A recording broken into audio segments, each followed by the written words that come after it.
Well, good morning, everybody, and thank you all very much for coming. I can't believe the number of people that are in this room. What started out as a dream, which I'll tell you how we got here. I just can't thank everyone enough, but particularly, my roots are from here. My mom's from Calgary, family's from Calgary.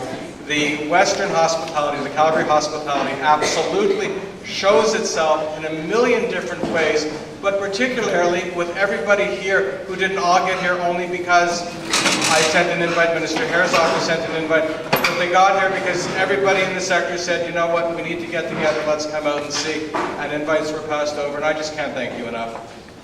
So my name is Gary Gladstone, and I handle stakeholder relations for RENA. I'd like to begin by acknowledging that we're gathered on Treaty 7 territory and the traditional territory of the Niitspa, Stoney Nakoda, and Tsuut'ina lands. Hope I got them right. RENA is an Ontario charity which promotes dignity, individuality, independence, personal growth, and community inclusion for people with developmental disabilities within a framework of Jewish culture and values. We currently assist approximately 1,000 individuals in the GTA, 500 in our residential program, and 500 in our day program. RENA today manages an annual budget of $40 million, $42 million in capital assets, reflecting 26 locations across the Greater Toronto Area, and is a transfer payment agency of the Ministry of Community and Social Services in Ontario. When I was last in Ottawa, I had the opportunity to speak to Minister Hare for a few moments about the Intentional Community Consortium and our ask of the federal, provincial, and municipal governments to allocate 5% of affordable housing money to an underserviced, vulnerable community, namely those with developmental disabilities. He wanted to know more about our plan and suggested I come to Calgary to speak with him. Little did he know that I would be getting a grant from the Ontario Trillium Foundation to determine what is the best way to increase the affordable housing stock for those with developmental disabilities, with importance placed on inclusivity and reducing social isolation, leading to a better and safer quality of life for those with developmental disabilities. Little did he know that I called my good friend, Prime Minister Trudeau, and said, I'm coming to Calgary today. Is there any chance that you can have a cabinet shuffle the day before and have the first meeting in Minister Kempler's new portfolio is dealing with people with disabilities. So thank you, and please thank Justin for me. You got it.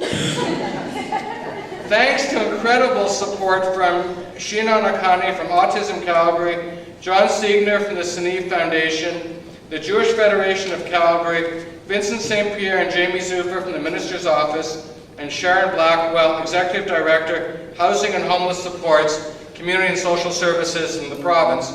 I'm thrilled, absolutely, to be here with all of you today, with incredible representation from many vulnerable communities and all levels of government. Thank you to Minister Hare and the Calgary Jewish Federation for co-hosting this roundtable with RENA and the Intentional Community Consortium. With apologies to anyone I failed to recognize, we have the following MLAs here today: Craig Coulahan, Anim Kazim, and Brian Malkinson, and I believe Mike Ellis is coming, if not here already. Thanks to representatives from the City of Calgary and ministry staff, and all of you for taking the time out of your busy days to be with us today to discuss how best to assist vulnerable communities with housing and homelessness issues. Please note, as you can see, I'm recording the session for RENA use for promotional and publicity purposes with the Intentional Community Consortium. If anyone doesn't want to be recorded, please let me know. I don't think the camera's necessarily going to be moving around. We're just hoping we're catching the volume sufficiently. After the welcome and keynote, I'll turn the floor over to Lyndon Parakin, the ED of Autism Calgary. Lyndon, thank you. To start the roundtable discussion with a few lead-off speakers, general conversation amongst all of us, with the wrap-up by MLA Anam Kazim, and then some additional networking. One of the most important outcomes we're hoping to achieve today is to help organizations such as yours make contact with each other to facilitate information sharing and to strengthen your voices as advocates for vulnerable individuals in need of support. I'd like to encourage this dialogue to continue well past today, so I'll be sending out an attendees list with contact details after this session. If you don't want your contact information shared, please cross off your name at the registration table. Now, what I'd normally do at this point is go around the room and ask everybody to introduce themselves, but with the great crowd, we don't have the time, so let's take a minute or two and just introduce yourselves to the table so you know who you're sitting with today. So as they say, talk amongst yourselves for a minute. What a short minute.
The current situation is alarming among individuals with developmental disabilities. Over 18% of people who are homeless have a developmental disability. 90% of adults with developmental disabilities live below the poverty line. Women with developmental disabilities are 65% more likely to experience abuse. 50% of those with developmental disabilities live with significant medical issues. A 45-year-old with developmental disabilities has the same frailty index as a typical 65-year-old. There is currently a 40-year wait list for those seeking affordable housing with supports across Ontario, with similar numbers across the country. My understanding is, Alberta, you're doing a bit better. Well done. The ICC is an organization comprised of agencies serving persons with developmental disabilities that has been established to help address this situation. It envisions a community that completely and successfully integrates people with developmental disabilities into all aspects of society. There is an urgent need for affordable, accessible, and supportive housing that redirects some of the most vulnerable in our community out of basements, hospitals, prisons, shelters, and long-term care facilities back into their homes of their own, with the supports they need to realize their full potential as individuals. This can be achieved, Minister, especially listen today, by dedicating 5% of any funds flowing through the National Housing Strategy for people with developmental disabilities. It now gives me great pleasure to turn the microphone over to Darby Lee Young, owner, founder, and principal accessibility strategist of the Level Playing Field, who has just been named to the Premier's Council on the Status of Persons with Disabilities, which serves as an advisory board for the Government of Alberta. Darby?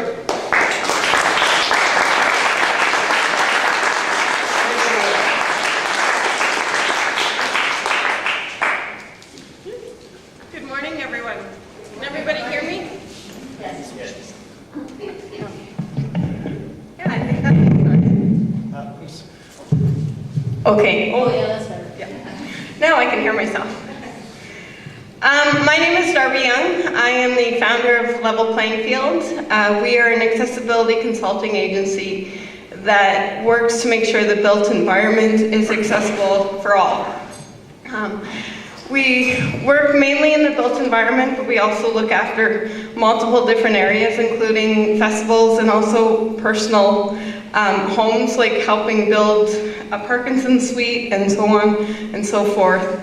I'm also just been recently named to the Premier's Council of Status of Persons with Disabilities, which is extremely exciting for me, as it's giving me a chance to bring a voice to accessibility, especially in the province, because we felt over the years that the Premier's Council wasn't really known to most people and was sort of silent. And this way, by having me involved, most people know, including Kent, I'm not quiet. So I'm definitely hoping to make a huge statement here in the next 3 years and make a difference, because I'm sick and tired of us being treated like second-class citizens and not having places to go, not having places to live, and so on. This roundtable for me is quite important, because as a person with a disability, having a place to live is huge.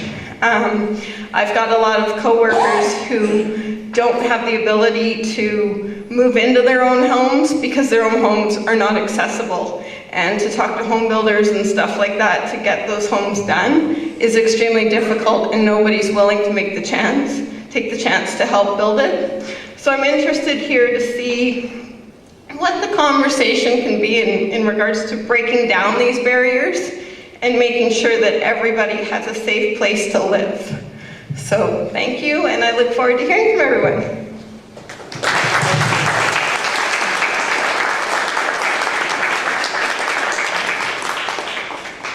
Well, I had this whole beautiful speech written up for the Minister of Veterans Affairs to introduce him next.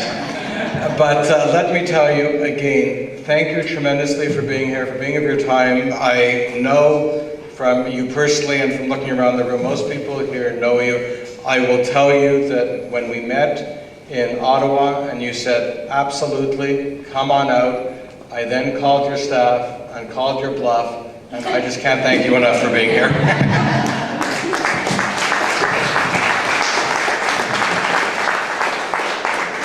Well, Gary, thank you so much. I was aware you were a very powerful man, Gary, from when I first met you 3 months ago. But nevertheless, I didn't know you were the drive behind the cabinet shift. So anyway, that's good to know. But what an honor and privilege it is for me to be here this morning, to be with all you. Many people I've known in the Calgary community for a long time, who've worked alongside ensuring people with disabilities and other unique housing needs find a way to build their lives and to move them forward. And we know that is not easy. And yet, I believe with a government like ours, we've identified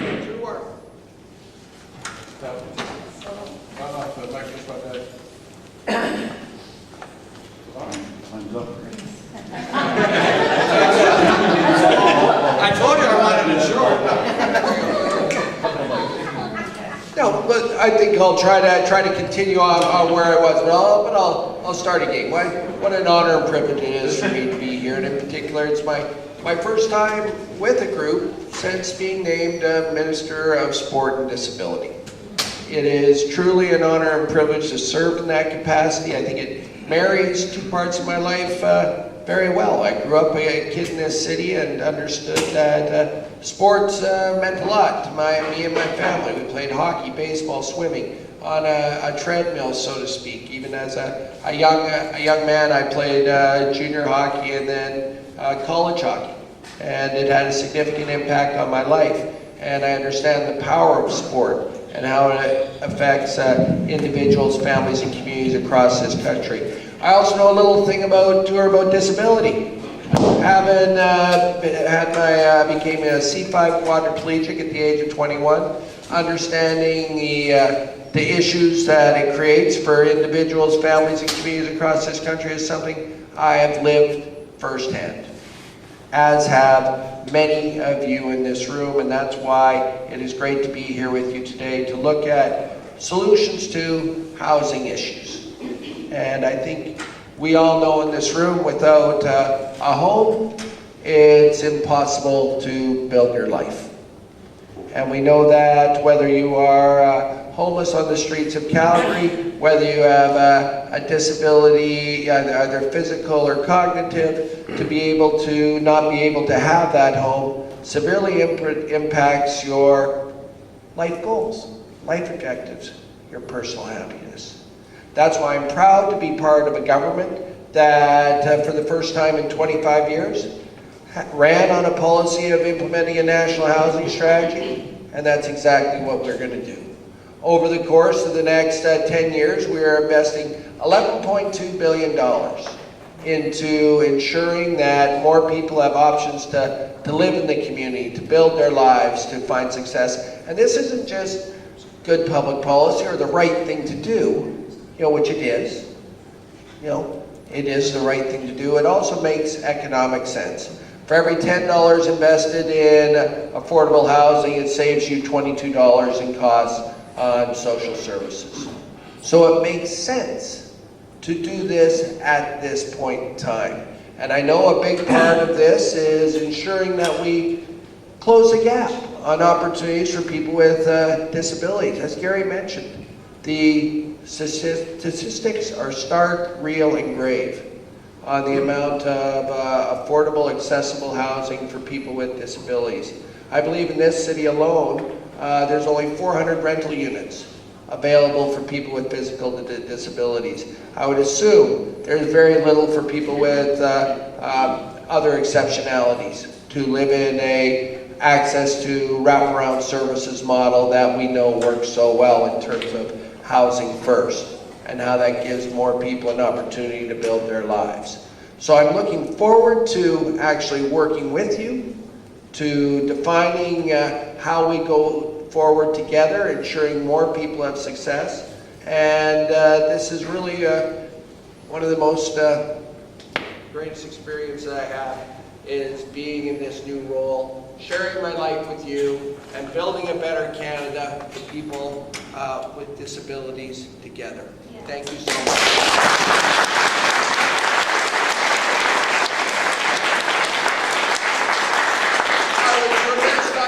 My good friend Brian Malkinson's here, and Brian is working with the provincial MLA, with our new Democrat government, who I can say we work with very closely on affordable, accessible housing. It's great to be here with you, Brian. Thanks for your leadership in your community and bringing these issues back to your government as well. Thank you so much.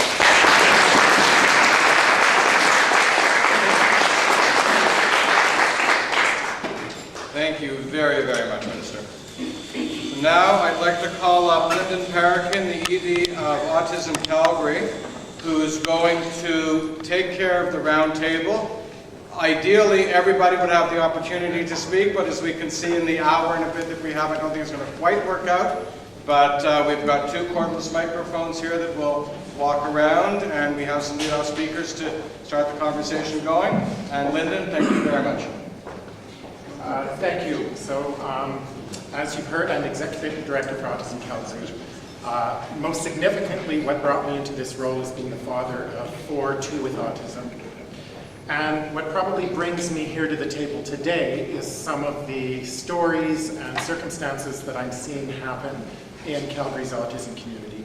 And I want to set the tone before we move on to the guest speakers by sharing a very tragic story of a member that I worked with my family support team over the last year and a half. I'll call him Bob. Now, Bob is a man that is about my age. Bob connected with Autism Calgary, and knowing through his life there was something that made him different, and he didn't know why. He was not fitting in lots of different social settings and finding life very complex. In fact, so complex that at 50 years of age, more of his life he lived homeless across North America in various cities. I sat in awe listening him tell various stories about what life was like for him, not fitting into the social complexities of living as a homeless person. It was amazing, and I could sit and listen to him talk for hours in awe. He just moved back to Calgary, entering an age like myself of finding it a little bit harder to live on the streets than he used to. And his mom, in her late 80s, let him back into her home. Now, she also was on the verge of potentially no longer being able to take care of herself. While he sought consult with Autism Calgary, we helped him to find diagnosis, and through this process, his mom found she could not look after him. It was running her health down, and she felt that she'd gone into the hospital a few times over the stress and anxiety of trying to support him. So she put him out on the street again, and he was living in a van that was donated from a cousin, left insured for him to live in. So for about 10 months, he lived in that van. We connected him with many of our partners in this room today to find better living for him. But he opted to live in that van because his skills, he sort of lacked the kinds of tools that we give our loved ones with autism to better cope with high sensory environments and stressful environments, many of which you'd see in alternative living arrangements. We helped him to get the Alberta AISH assureding, and we were beginning to help him connect with persons with developmental disabilities. Now, I guess he was lucky because the health professionals we connected him with found him to meet the IQ eligibility just at the borderline for caregiver support. But unfortunately, before we could have the meeting with persons with developmental disabilities, Bob took his life. The income he was receiving from Alberta AISH, it wasn't helping him because he was compelled to give it to people who promised him love over the internet. So Bob was a man who lived homeless. He just wanted somebody to love and a place to live. So I wanted to share that tragic story. Since that, our agency are seeing a repeated number of adults being diagnosed on the spectrum, many of whom are homeless, and also coming to us with risks and threats of suicide. So forgive me for setting that tragic story, but I think it really speaks to the people in our roundtable discussion as to why they see that this is incredibly important, that we work together, just as our community pulled together to try and help Bob. And there were a lot of caring people that tried to help him. It's just our system isn't designed to support homeless people with developmental disabilities well enough for us to be responsive to their needs. So I'll start with, I'm going to bring each guest speaker up, and I'm going to try and limit them to 5 minutes as much as I can. I ask you hold your questions until each speaker has presented their information, and there will be 2 floating mics being passed around to help respond to each of your questions, as many as we can handle in the time given. So our first presenter is Fariborz Birajandian, is Chief Executive Officer of the Calgary Catholic Immigrant Society.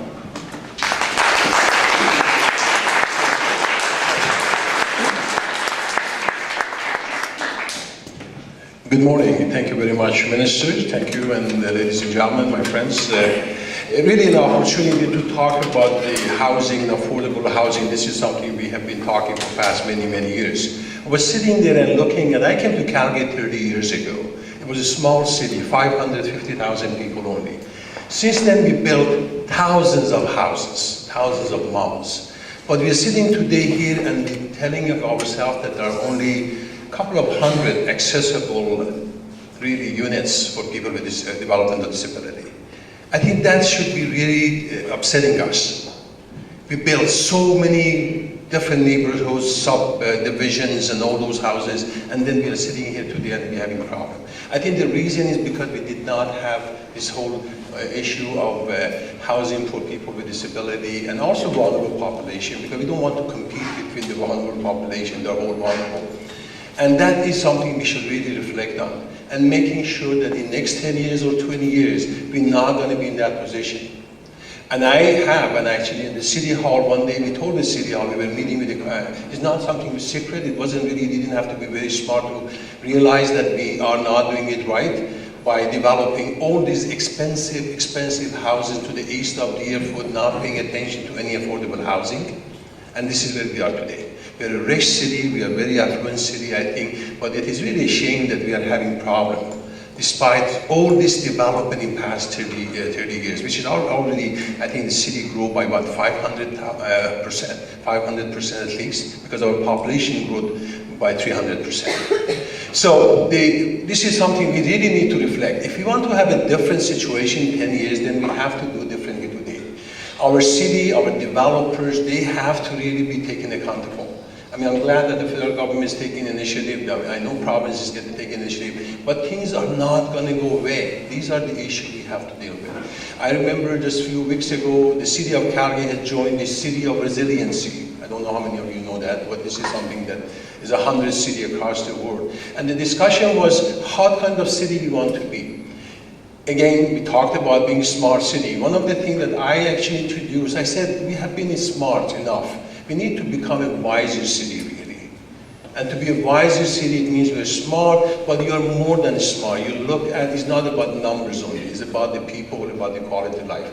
We talked about housing, it really is not something for me to make a case. It is the most important thing for people, safe, affordable housing. What I do on a daily basis, I work with the Calgary Catholic Immigration Society. I'm the CEO there, so we deal with the immigrant refugees coming to our city.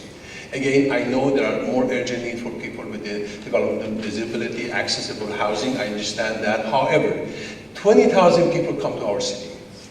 To me, they're all vulnerable population. They are just coming to a city that they've never been before. They're experiencing life that is so new to them. And these people going through very stressful, I'm sure you have gone through that yourself, and I know that you know people that they've gone through that. So this is the time they're very, very vulnerable. They are becoming our neighbors, they are becoming our classmates or our co-workers, so they're not strangers anymore. So looking at making sure that the affordable housing is available to them, it is really one key to successful integration, and we don't have that now.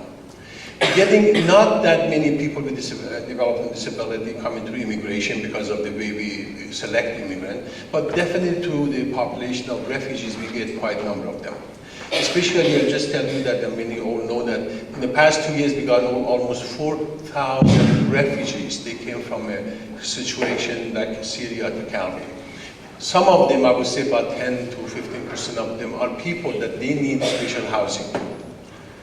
And we're having really tough time securing that with the resources that we have available for them. So again, I know when we live in Canada, we live in Calgary, we are doing well compared to other parts of the world, because I understand, I always realize that.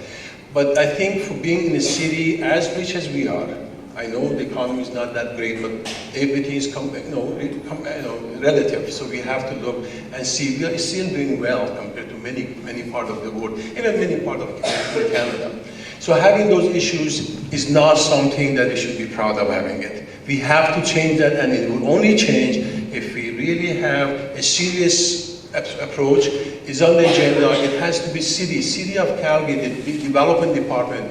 They have to tell us what we're going to do if there are only 400 affordable, accessible units for people with developmental disability. Are we going to be in the same situation? But if we need 4,000 of them, what are we going to do differently than we did in the past 30 years so we have a different result in 30 years down the road? Thank you.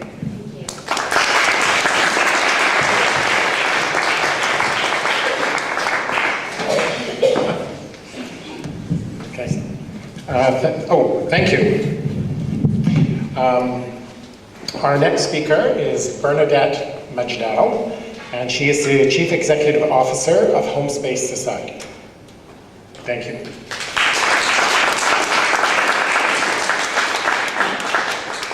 Thanks very much. So many of you know who Homespace is, but for those of you who don't, we're a real estate developer, owner, and operator of property.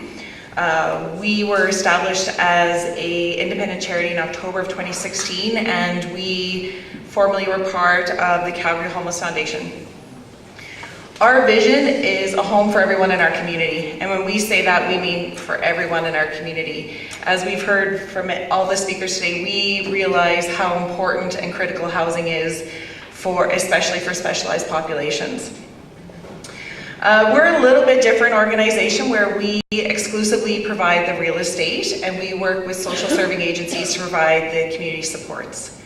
The reason we do that is that we think it's important to have each sector focus on what they do best, and for us, we do real estate best. But what's important for us as a charitable organization is we are very committed to vulnerable populations, and we work with different agencies, and that allows us to really meet the needs of the community in general and not one specific population. So we currently work with over 15 partner agencies that provide support to our residents in more than 24 buildings throughout the city. Many of our residents formerly homeless, vulnerable, mental health, addictions, persons with disabilities, developmental disabilities, accessible housing. So we really run the range of vulnerable populations in Calgary. For us, what we have found in our buildings, that the factors of success are location and size. The agency partnership, as I mentioned, is a critical piece to our model. Client choice, so we like to provide choices in the types of housing as well as the locations throughout the city. Community support, which I'll talk about a little bit more. Funding, and then expertise. So our agency partnerships, I can't say enough about how important the agency partners are that we work with, because they have really the expertise in the specialized populations that we house within our buildings. They provide resident and guest management, case management to the residents, and different levels of support. Client choice, permanent supportive housing. We like to work in all areas in Calgary, and like I said, I think that it's really critical to offer our residents choice on where they live in the city and the type of housing they live in. I'm going to talk a little bit about community support. I'm sure it's no shock to everybody in this room that we are not always welcomed with open arms into communities when we are providing housing to specialized populations. And so that's one of the things that we at HomeSpace spend a lot of time on, and we spend a lot of effort on, and probably takes up a big chunk of our time within the organization. It's critical to provide education in our communities. Right now, many of you know, we're working with many communities in the city where we're being asked not to build in that community and not to provide housing to vulnerable specialized populations and individuals. So some of our most vulnerable people in Calgary, we are being asked not to provide housing in certain communities by neighbors. And that's really, it's tragic in my view, and it's something that as a city we all have to work on within our networks, because it's really, it's horrifying, some of the things that we've heard in some of our community consultations. We were at one recently where we had a neighbor said, we think that an industrial area is a much better location than our community for the vulnerable people that you're trying to house. So I think that that's a big piece where we spend, like I said, we spend a lot of our time and effort on, and I think that it's important that all of us get the message out in our neighborhoods that we all deserve safe, affordable housing. And those who are most vulnerable and most in need in our community deserve it more than anybody else. And so I think that's really an important piece that we spend a lot of time on. And that's one of the benefits, is that we've got a team in our organization that really, that's all they do is really building up that community support. And I think that's one of the biggest challenges that we're seeing right now as you see a city that grows tremendously, that unfortunately our communities are not all welcoming to vulnerable people. The other thing that we really pride ourselves on is the expertise piece. So not only on the building, so you know, we are property managers and we've got experience in that, but we also have, you know, we say we're a landlord with a heart, so we know some of the nuances that come with housing vulnerable populations and some of the challenges with some of the individuals that we have. So we work with our support services and our agency partners to really, the last thing we ever want to do is evict somebody back into homelessness and not have them housed. So we really work strongly with our agency partners for our residents to try to keep them housed and keep them safe and secure. We also understand the design piece because we do new development as well as have existing buildings. So we work really hard to design buildings that'll best suit the residents that we're trying to house. Some of them we do that are entirely accessible, some have accessible components, and kind of everything in between. And the other thing is that we do purpose-built. So again, we're providing housing where it's specifically for individuals who need different types of services. So different community space, different design of units. It's no surprise to everybody in this room, you know, that it's a friendly audience here. We're all here for the same reason, but it's no surprise that the impact that housing has on individuals. It's been mentioned already. For every dollar we spend, we save more than twice that much. And so, in our experience, information that the Homeless Foundation collects is that crime rates go down. Interactions with justice, health, EMS, all of those numbers decrease dramatically when people are safely and securely housed. We are passionate believers and advocates in housing first. We strongly believe that anybody can thrive in life if they have safe, secure, affordable housing. And so that's really our role within the community, is to focus on that piece, on the actual structure, and let our partners do the work around supporting our residents. So for us, permanent supportive housing with the right design, the right location, community support is really critical to, I'm getting this signal, it's really critical to not only ending homelessness, but really to providing appropriate, safe and affordable housing for everybody and vulnerable individuals in our community. Thank you.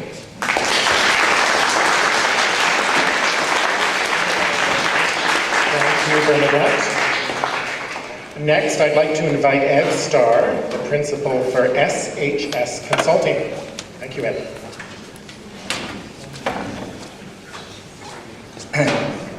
Thanks a lot, and I'm delighted to be here. I'm just going to wait 1 second. Gary's putting up a little presentation.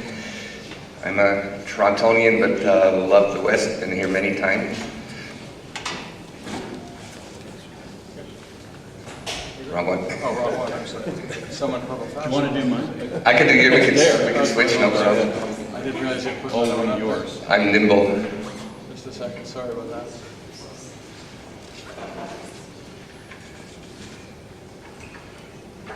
There, you like this one better? Go for it. Great. Gary mentioned briefly in his opening remarks about an organization that's been established in Ontario called the Intentional Community Consortium, and I'm going to try and elaborate a little bit about that and throw out a challenge to Alberta. So, can you see? Just briefly, who are we? We're a collaboration of 15 agencies providing housing supports to persons with developmental disabilities in Ontario.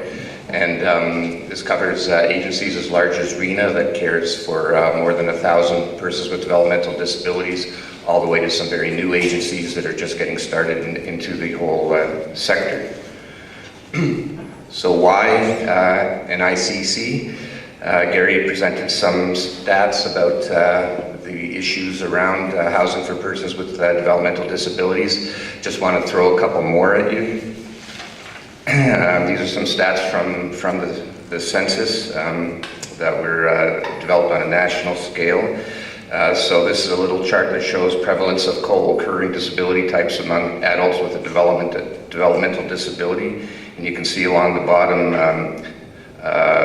the first column is young people 15 to 24, then 25 to 64, and then 65 and over. And what it shows is that as few as a third of people with developmental disabilities also have memory issues. 60 to 70% have learning issues. 35 to 60% have mental health related issues. As many as 96% have physical issues to go along with their developmental disabilities, and 20 to 50% have seeing and hearing issues. So it's a very complex type of need we're dealing with. Proportion of adults with a developmental disability compared to those without any disability by highest level of education. key. So the first column, 53% of people with a developmental disability have less than high school education compared to 13% of the main population. 27% have high school compared to 25% of the main population, and only 18% with a developmental disability have post-secondary compared to 61% of the population. If you read anything about the impact of education on somebody's earning ability, quality of life, etc., this chart says a lot. You may not be able to see this too well, but the effect of disability on educational experience of adults with a developmental disability, essentially what this chart was, and I think Gary will be able to make this material available afterward, basically shows the sort of consequences for persons with developmental disabilities in their educational experience. Just to go halfway through, bullied at school because of disability, more than half report having that kind of an issue, took fewer courses due to disability, 2/3, took longer to achieve current level due to disability, 2/3, and so on, very severe impact. And finally, just another brief chart. Met and unmet needs for help with everyday activities among adults with developmental disabilities. The dark blue, needed help and not received. 30 to 40% basically of most of these columns getting to appointment, running errands, help with housework, personal finance, heavy household chores, preparing meals, personal care, medical care. For the most part, they're having great difficulty getting the help they need, and that's why we're in this room. So, what is the ICC? As I said, it's an organization trying to move the bar for persons with developmental disabilities, and RENA in Toronto was the impetus behind this, and we had several meetings about how we could work together, collaborate to address these issues, and we developed a value statement. Members are dedicated to help meet the growing demand for accessible, supportive housing for persons with developmental disabilities. The ICC supports an inclusive, community-based housing strategy that envisions collaborating partners building housing developments in communities across Ontario, modeled on the success of existing projects such as the Arena Community Residence. We want to not just share information, not just advocate, we want to build housing, expand the supply, and get people the help they need. Also part of our value statement, we believe a coordinated multi-community effort is the best way to generate significant positive results. Using scale and shared learning will result in the creation of a significant number of housing units designed for individuals with developmental disabilities and other similar support needs. And we are committed to the rights of each and every individual supported and increasing choices and opportunities for the individual. And we just heard in the last speaker about the lack of choice out there in the marketplace. Gary's figured that if you're on the waiting list for housing in Ontario for someone with developmental disabilities, you could be waiting 40 years to have a suitable place to live. So that's behind this kind of value statement. How we operate, we were fortunate to receive initial funding support from the Ontario Ministry of Community Social Services to get our organization up and running, and also a local charitable foundation found out about us and contributed funds so that we could organize sessions and share information. My own firm was retained by the ICC to help coordinate their day-to-day activities, distribute information, and provide technical support to members in the preparation of advocacy briefs, funding submissions, project planning, and development. And it was interesting, Rena approached us not knowing that I have a close family member who for 40 years has been actually in Rena's care. And this is a very, very near and dear issue to our family. Our members meet by phone bi-monthly, and then in person we meet twice annually. We rotate around different areas in Ontario and face-to-face discuss how we're gonna succeed. So our proposal, and Gary mentioned this, we're trying to convince government to dedicate, the federal government, to dedicate 5% of the National Housing Strategy Fund towards persons with developmental disabilities. And beyond that, Gary and I have been out to Ottawa, to CMHC and others in the housing field, and we're trying to make a case that there should be direct support to ICC members in the form of federal and provincial funding. We even named a number, $66 million to be used in the development of new supportive housing for persons with developmental disabilities in the next 3 to 5 years. And then to supplement that, our members have pledged a similar 1/3 contribution, $33 million from their own resources and community fundraising, so that we're trying to build a capital pot of $100 million over the next 3 to 5 years.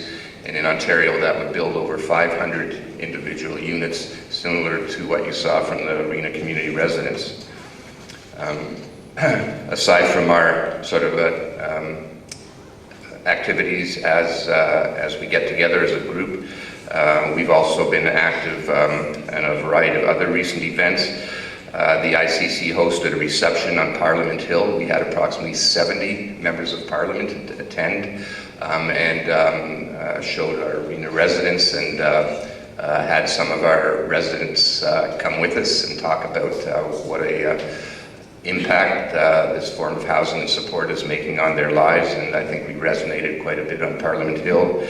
We've been giving tours of the Arena Community Residence in Thornhill. Gary naps any politician within a 500-mile radius, make sure they get to see what we're all about. We did a recent planning day where we strategized about how to move our bar.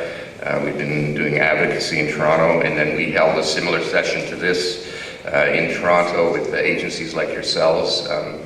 Adam Vaughan from one of the MPs who's intimately involved with the housing portfolio came and talked about some of the figures that our friend Kent was talking about, the investment that's being made across the country in affordable housing, and he actually was able to demonstrate that the investment of the current government is going to be well beyond the $11 billion that's often quoted, because there's other pots of money they're preserving from previous housing programs that are going to be thrown in. So now's the time for us to be able to make this kind of an impact.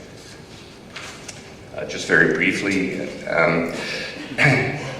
we are making strides.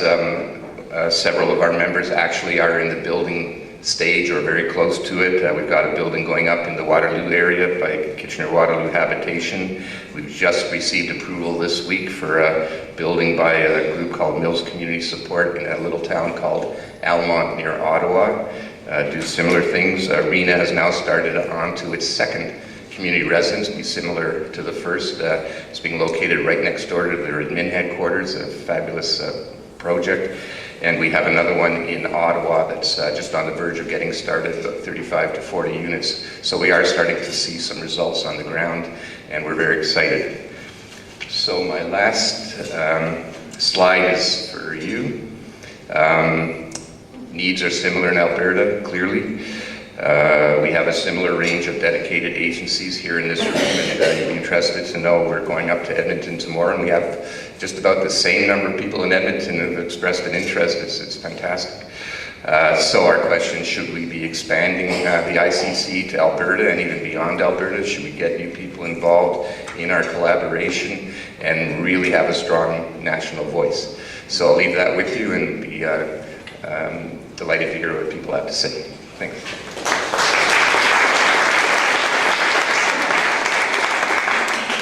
I'm just going to steal the mic for half a second. There's been lots of mention today, and you saw the video before, of the Arena Community Residence. Please understand, we understand that's not the only solution. We understand that's one solution, and we're looking for everybody here to know if that's something here for you or what else there is there that we can bring back. So please don't misunderstand, that's not the only solution. We know that very well. We're here to serve every individual with developmental disabilities, regardless of what agency is helping them or where they're living. Thank you. So with that small interjection, I'm going to give John an extra 15 seconds, John. So I'd like to introduce John Signer from the Ability Hub of the SME Family Foundation to speak next. And you have 15 seconds extra. Reading super fast. All right, thank you very much. I'm really happy to be here today. So thanks very much to Gary and Rena for organizing this. And I also wanted to thank Minister Kent. I know Kent not as a minister, but as a member of our local Rotary Club with the worst attendance in the club. Yeah. So we're going to give him 2 more years, and we'll see how the election goes, and then we might have to review your membership after that. So we know more or less what the problem is here, and that's a lack of affordable housing, and specifically a lack of supported community housing in particular. But what are the solutions? So we started at the Seneve Foundation in 2012, and we started a series of consultations and roundtables, which led to a provincial committee, which was set up to try and find family-driven solutions to supported housing. Because we really thought families should be involved, and we really thought that we can't afford to wait for government to come with the answers, typical sort of Alberta attitude.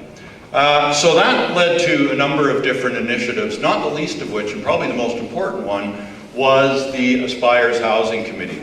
We currently have about 100 families in Calgary. We meet on a regular basis, monthly. September 7th, by the way, is our next meeting if you're interested in coming. And the families get together and talk about some of the solutions for the various problems for our kids on the autism spectrum, and not just the autism spectrum, but also developmental disabilities in general. So this is important, and we're working in several different areas for several different concrete solutions. So what are the issues surrounding our population? Well, 63% still living at home after age 29. 84% need targeted support for independent living. They need help on a daily basis. Only 84% of the ASD population gets PDD funding, so the remaining don't have support for any kind of supported living. Only 23% can afford to pay for that additional support. And 94% require affordable housing. That's a pretty shocking number, which means that virtually everyone we talk about in our program require affordable housing. And if you could give me 4,000 affordable housing units tomorrow in Calgary, I could pretty much solve our housing issue. 71% have some sort of, mental health issues.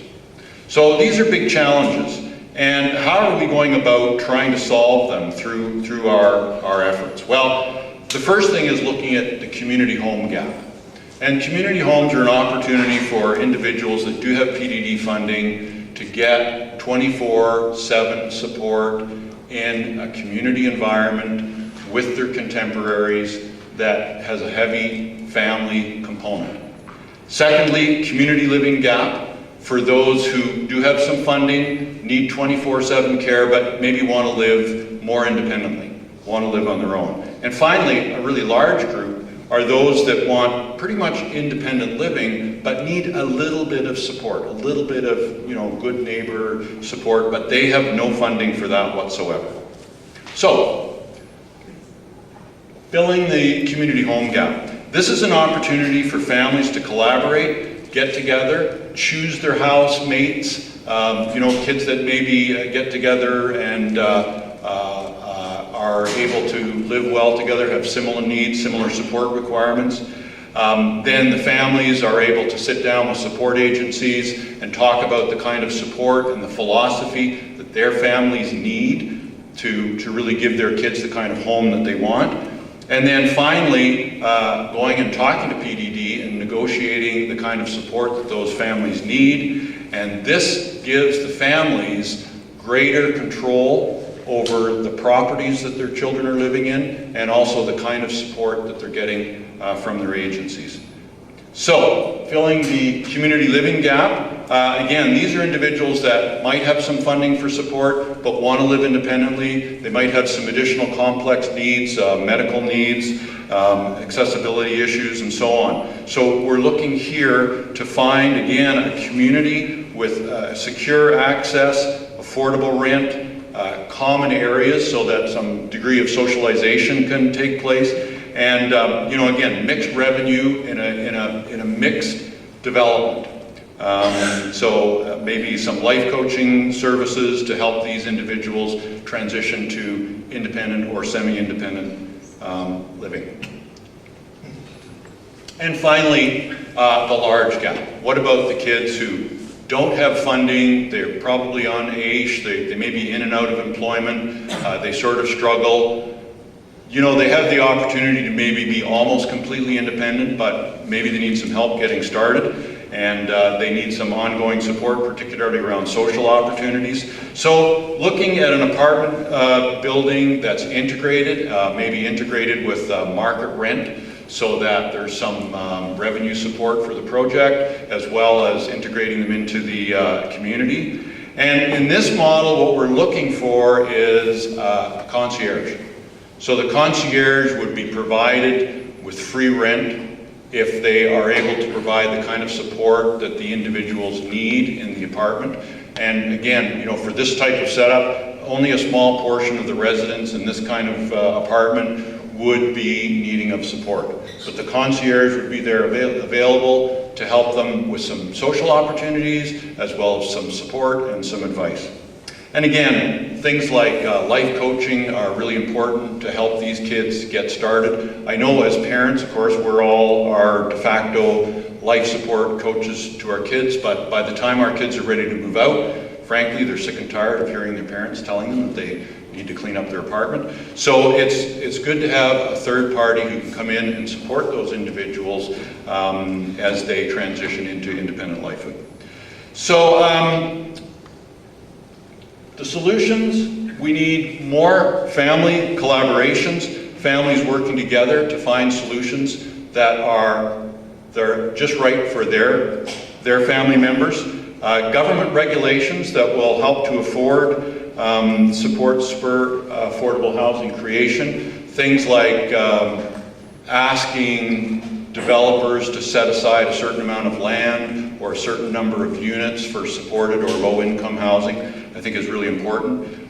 Public-private partnerships, that's critical. We can't sit back and expect government to just do the work for us. And I think that RENA is really showing the way by, you know, getting families involved, and then once the governments can see that families and the community are on board, they'll step up to the plate. A provincial housing trust. I would like to see a large trust that would hold property, money, and be available for, in perpetuity, for families to create their own housing solutions. And finally, I'd like to see some more flexibility with our RDSPs to allow families to use those dollars to provide a down payment, the way they do with RSPs for the creation of housing. For us in Alberta, as you probably know, our individuals can own a home without affecting their AISH payments or their government availability. So the ability to access some of those RDSP funds to use as down payment towards housing would be really helpful. So that's all I have. Thank you very much for your time and effort.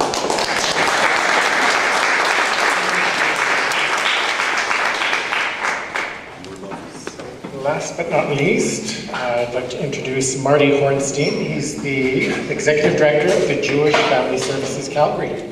Thank you, Marty.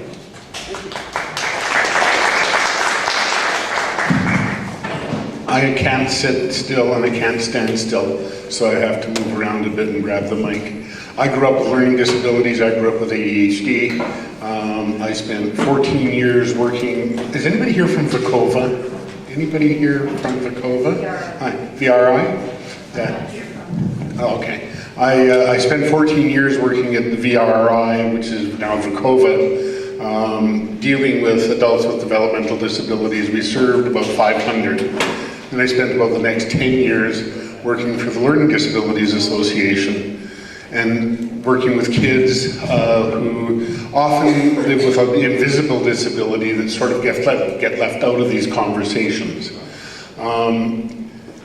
The bad news is this conversation and what we're having today is a conversation we were having 20 and 25 years ago. Housing for people with developmental disabilities. I spent 7 years of my life advocating for government, advocating for licensing, advocating to get 6 people out of living in the same environment together with 4 staff people, 10 people in a house. How realistic and how real is that? Not very. So I spent 7 years advocating to get the group home limits down to 4. And just before I left that field, we were somewhat successful to have 4 adults with developmental disabilities living in a home together with 2 or 3 staff people. Very abnormal living situation. Something we all forget to do.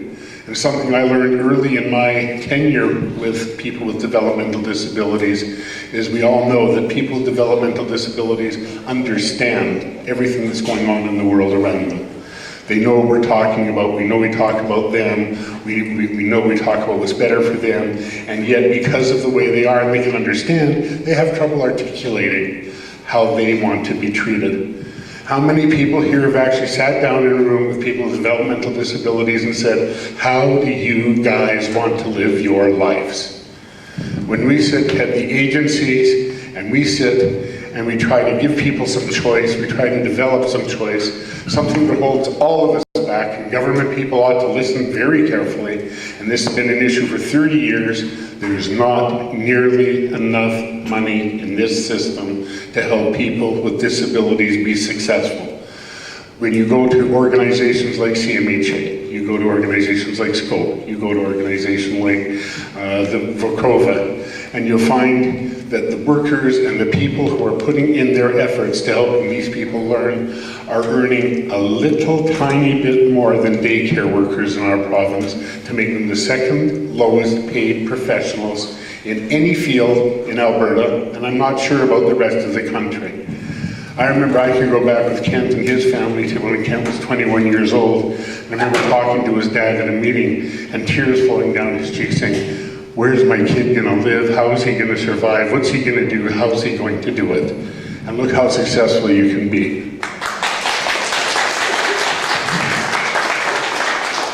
You know, from an agency perspective, we work hard with these people. We try to get them lives where they can work. We try to give them a lifestyle that they're comfortable with. How do they want to live their lives? Where do they want to be? The challenge for each and every person in this room who works with housing is to stop thinking the way we're thinking about housing for people with developmental disabilities and try getting outside the box. Try talking to the people with developmental disabilities in terms of how do you want to live? It's amazing how many people that I learned working with people with developmental disabilities and with people with learning disabilities, how many people define success differently than we do. How many people don't define success as getting out there and working at least at minimum wage and having a job as opposed to being out there and being a good social being. People with developmental disabilities don't choose to live in places where there's 4 people just like them or similar to them living with staff people who are trying to control every minute of their lives and trying to control their safety, their environment, their health, their medications, everything else that goes along with it. It's a very complex field, I understand that. We have to move forward so the agencies can move forward to help these people after so many years to live independent, to live fruitful, and to live meaningful lives. Thank you.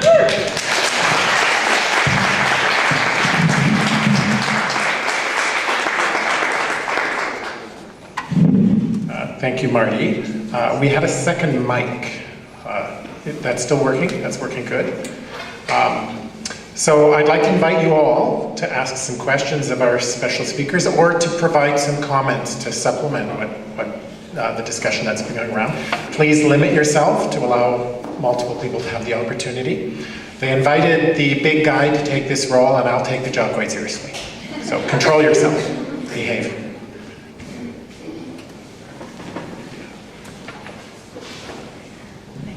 I don't mind starting us off. I'm just curious about the limitations and the reason for focusing so specifically on developmental disabilities with this discussion. Can someone take that question? Yeah, so it's a roundtable similar to what we had in Toronto, dealing with all vulnerable communities. Our personal interest is on the 5% ask for funding for developmental disabilities, but realize that all the vulnerable communities need some assistance, need some help, and need the opportunity to get together to speak. So we want to discuss all vulnerable communities, but from the standpoint of where I'm coming from, with the funding to come out here, some emphasis on developmental disabilities, but open for all, and we want all feedback from everyone. Sorry, I know we're not there yet, but if that 5% were to happen and we get to a place where there's criteria, then would that 5% be limited to those with developmental disabilities, and how would that? And I know we're very far away with that, but there's a whole population. Does obviously ASD is being included in this? Would cerebral palsy, physical disabilities? Is there like, are you thinking there's a cognitive number? Well, similar to Alberta, in Ontario, there's a definition of those with developmental disabilities, those that receive funding and supports from government, and I know it's the same with AISH. So those that fit the appropriate criteria, those with developmental disabilities currently are 1 to 3% of the population, and a very underserviced population, particularly in terms of housing over the years. So we felt that 5% was reasonable, but realizing that there are many vulnerable communities out there and they all need support, absolutely.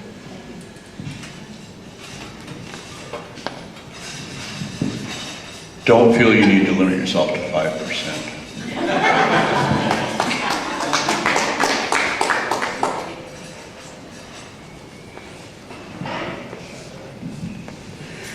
Good morning. My name is Laura Bichard. I'm a parent of a almost 29-year-old daughter with developmental disabilities. She has 3 siblings, all with varying disabilities, ranging from attitude to many other things. Every one of our children has had challenges. My husband and I were fortunate enough to be able to support our daughter in purchasing her own home in Airdrie, where she lives. So she does qualify for AISH. She's on PDD. She also has a job. She's a responsible dog owner. She drives herself. She just went to Fort McMurray for 2 weeks of vacation to visit friends. She has a life, a meaningful life outside of her disability. She is on the autism spectrum. She has intellectual disability. She has epilepsy and also anxiety challenges. When I ask her where she wants to live, she wants to live in her own home.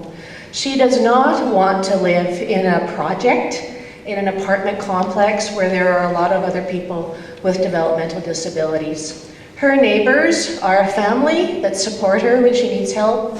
She has supportive roommates that also live in her home. She lives in a typical neighborhood, in a detached home in Airdrie. She pays income tax, and she loves her parents, her grandparents, and her siblings.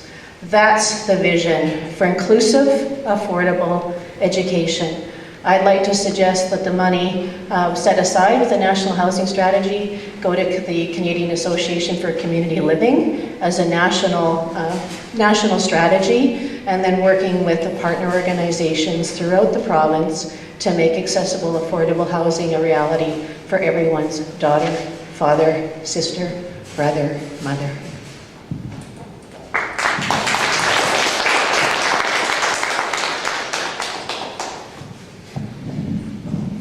Hi, my name is Bill Locke. I too am a parent of an adult child with severe disabilities and complex needs, and have been involved as a consultant and in the community to find solutions, not only for our son, but for other individuals and families.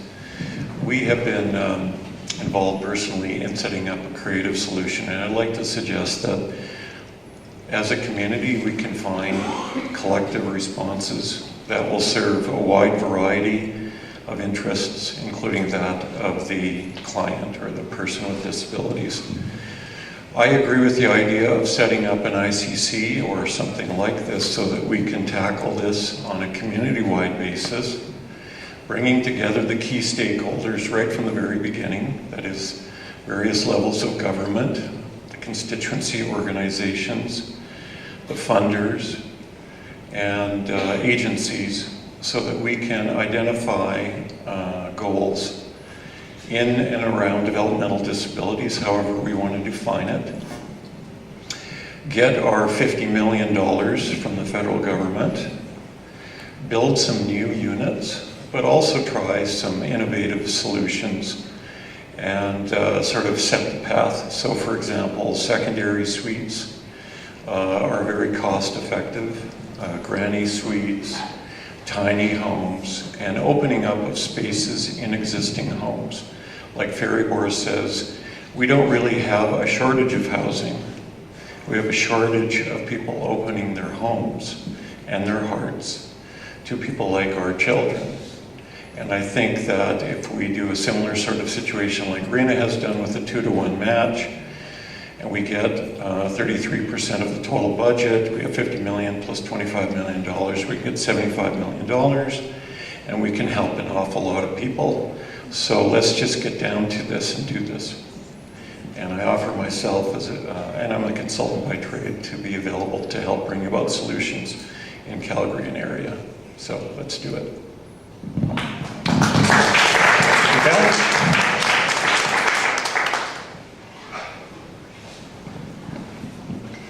Hello, I'm Janice Fraser. I work in the constituency office at the Emily Annam Chasm, but I've also worked with people with developmental disabilities since I was 20 years old. I've heard mention a little bit of a supportive roommate model, which I think differs Alberta from Ontario.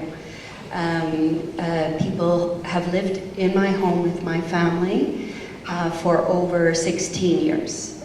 And so I'm just a little wary of when we just look at affordable housing and putting units together, that we may return to an old institutional model where we put people all together in a group rather than just welcoming people into our hearts, into our communities, into our neighborhoods. When I had a person with Down syndrome walking down the middle of 14th Street, I had everybody from JCC, my community, my neighbors looking for her because she lives in our home. She walks the dog with us. She doesn't live in a unit of affordable housing with a bunch of people with developmental disabilities and a few staff. So I just want to differentiate what I'm hearing from Ontario, and maybe one of our speakers could speak to that, because I think we can sometimes be tempted to take old models and give them new names. So your points are very well taken in terms of not wanting to go back to institutions, absolutely. What you're unable to see from the Arena community residents and the other projects that we're working on is they're very much in community. They're on community campuses. Not everybody in the Arena community residence has a developmental disability. We have many group homes of many styles, etc. God forbid someone says, oh, I've got cheap land in the middle of nowhere, let's build something you can build. Forget it, it's not happening.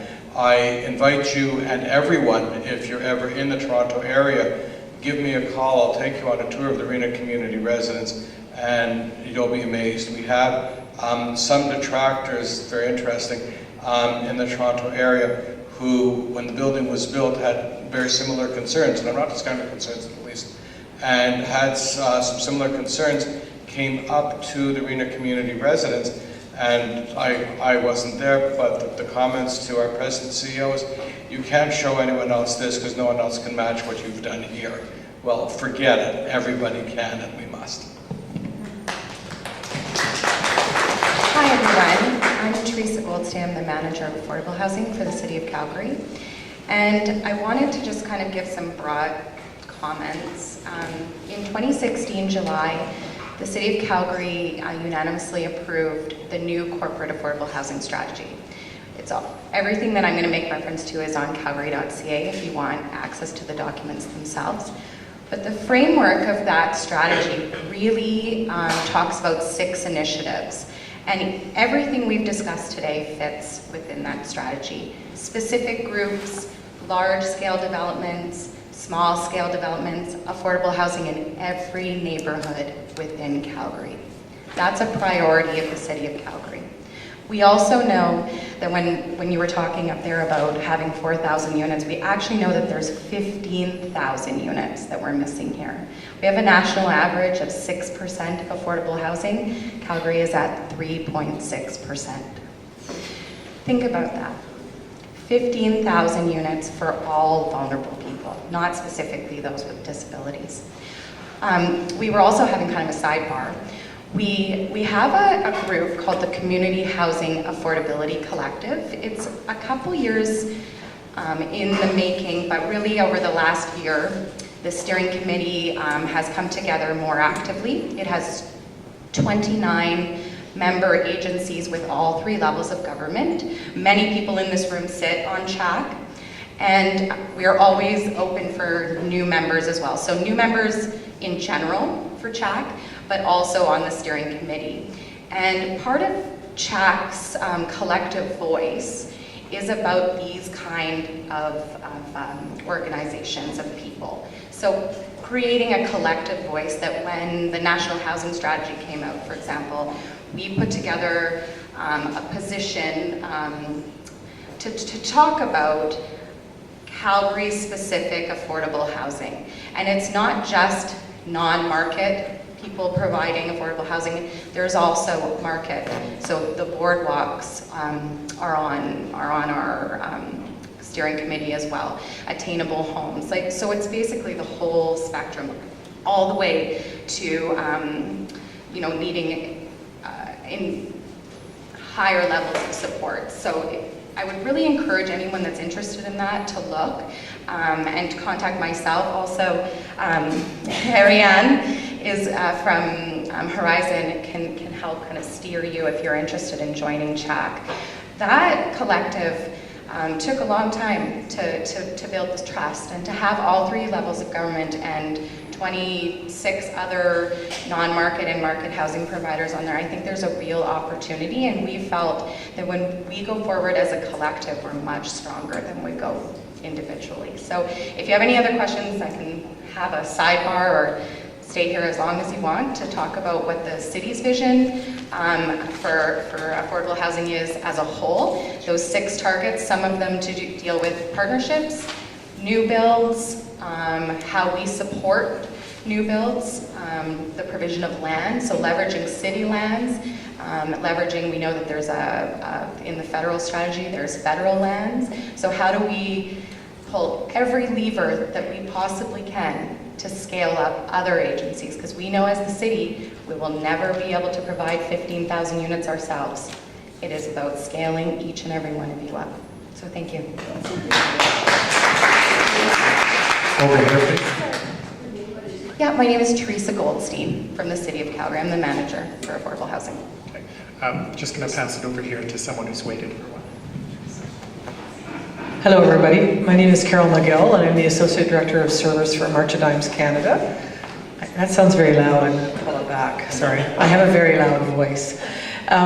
For me, one of the things that's very interesting, first of all, many of you who I've talked to have said, March of Dimes Canada, yes. What is it that you do again? So very quickly, we provide services to people with physical disabilities, brain injuries, seniors.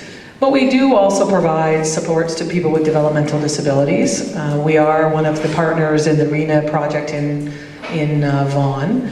And hearing some of the comments today, it's not unusual to hear a group of people in a room who collectively are here because housing is a barrier. But individually, when you talk to people, they have their own agenda. And so I would say to you that one of the things that's interesting for us is that we're working on several projects to meet the needs of varying disabilities and interests. And so I think it was you that was talking about being a family home provider. That is actually an option in Ontario, and actually my family is a family home provider for 30 years of a gentleman with a brain injury and a developmental disability. So it does exist, absolutely, but what's interesting for me is that housing is typically the barrier to being able to deliver the service. So, Gary's here talking about potentially working with people who are interested in having a collective voice. Because Rena's focus is developmental disabilities, that's obviously what he's planning on doing with his ICC. But March of Dimes Canada is very much a part of that, because housing is a barrier, whether you have a physical disability, a developmental disability, a brain injury, whether you're aging in place. So I think that although some people in the room may be very fearful that we're going back to an institutional style of support, I think that it's really more about housing being the barrier, and that just like everyone in the room has a choice as to where they live, the level of support that they require, there are people who will need to live in a 24/7 building and live independently in their own apartments with on-site staff, supportive housing. Other people will do better in a congregate environment. Rena and the Rena building is very unusual, and I know it was intentionally built, purposely built. Every person who lives there requires some level of support. Some people would say that's going back, but I would encourage you to see. It's an amazing building, and I congratulate Rena on that. But that's just one housing option. So, we're all here today. I've flown in from Ontario because for us, housing is a barrier, and we need to have a collective voice. So, thank you.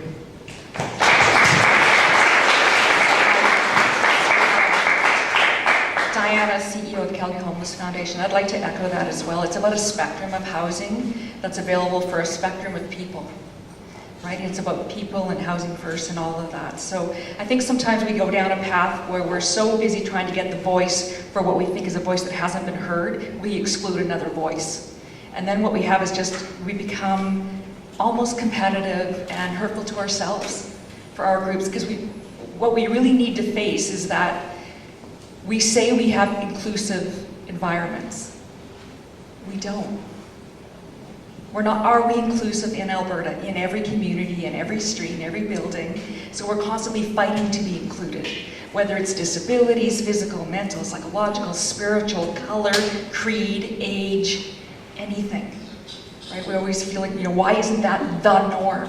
And so I know we have many government people here, and I would suggest that we need to start breaking down policies, barriers that perpetuate discrimination and exclusion. Policies that say good neighbor agreements have to happen. Really? To whose benefit? Good neighbors are supposed to be mutual. But it's become about, wait a minute, an association now has the power and you're trying to move into a neighborhood, and the answer is, well, wait a minute, I can't walk down my street when a sign goes up and says, excuse me, I notice you're selling your home, and I noticed that a person visited your home. Excuse me, what's your income? What's your mental health background? Do you have a family history of something else? I can't do that on my street. But we do it to every facility or building or other pieces under the guise of good neighbor agreements. We have to challenge those kind of policies and procedures. We have to challenge them at the municipal level. We have to challenge them provincially. Because we have to build. We need units, every spectrum, every type. And the norm should be inclusive of color, age, creed, gender, preference, disability, accessibility should be the norm instead of building something that now includes.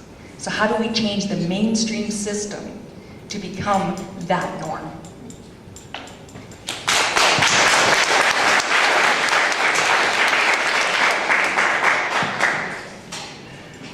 Good morning.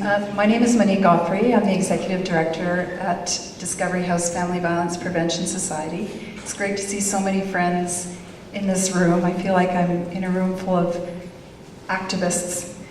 As I scan the room and see some of my friends and colleagues who work with chronically homeless individuals, one of the pieces of science that's becoming ever so more emergent is the ACEs study that looks at early childhood adversity. And the ACE study studied 17,000 middle-class Americans over 30 years and found that children who had early life adversity, 2 or more experiences, would be impacted across the lifespan from a health perspective and from a developmental perspective. The more I do this work in housing, the more passionate I become about looking at the root cause of so much of the homelessness we see and the burden to our systems, when we could be doing so much more preventative work with our young people.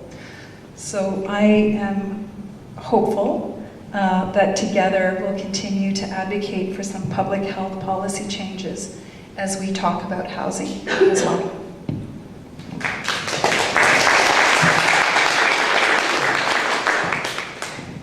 Hi, my name's Bonnie Kaplan. My husband Richard Conti and I co-chair the parent committee that works with the Ability Hub, and you heard John Signer talking about the City Family Foundation. Excuse me.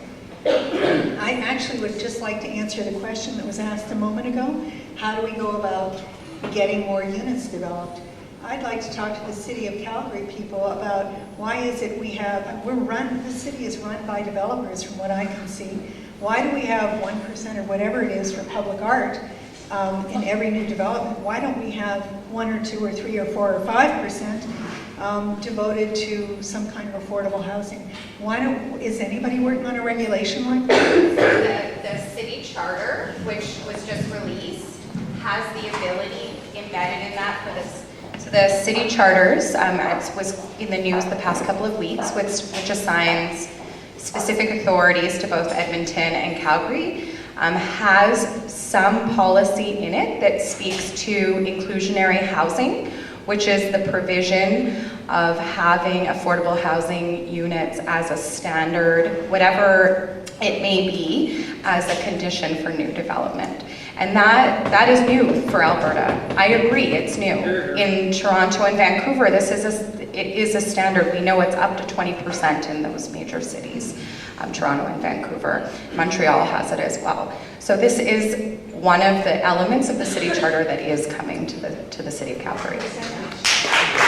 The percentage itself is something that the city would work out within the provisions of the charter, and that needs engagement. We need to see with our development partners, private and public and nonprofits, what that is, because you wouldn't want to ask for 15% and then nobody can operate them, for example. So we are working on that. Hi, I'm John Rook from the Mustard Seed, and I'd like to say lots, but I'll make 2 comments. One is, I don't think the word affordable is the right word. I think we should switch and start using the word appropriate housing, which includes affordable and safe and everything that we need. So that's one thing. The second thing is, and it was buried in John's last slide, I think it was your third to last point, John, provincial housing trust. If we could raise that and elevate it out of that slide, and this is for the politicians, if we took something, say, the Heritage Trust Fund is for a rainy day, it's pouring. So what if we took $5 billion and put that into a housing trust and then live off the interest, and we can build affordable housing, appropriate housing, repair it well forever. That's a lot of money, and something like that, if we would all support that, I think it could be a great solution. So thanks for putting that in your slide.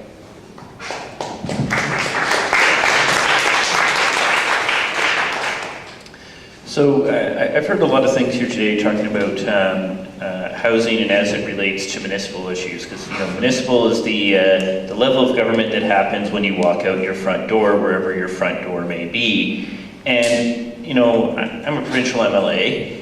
However, since we've been talking about those municipal issues, I will note that there's a municipal election coming in October, and a lot of the things we were talking about here is something that I would very much encourage everyone in this room to talk to their local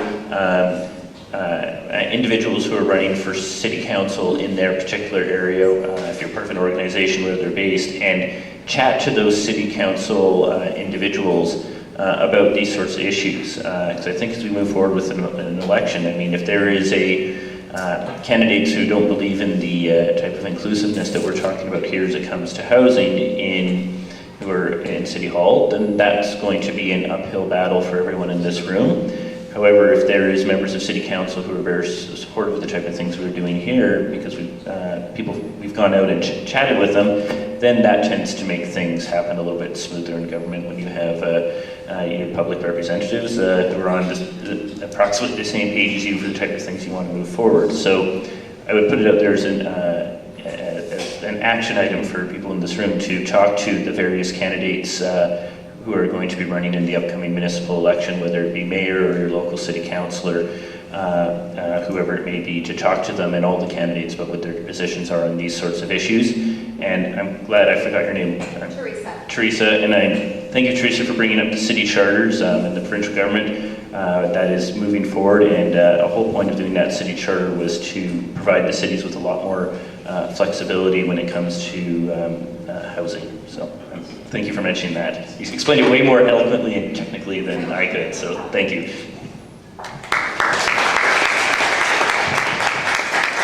So I just wanted to talk a little bit about that housing trust. The thought was that you create a trust which is a non-government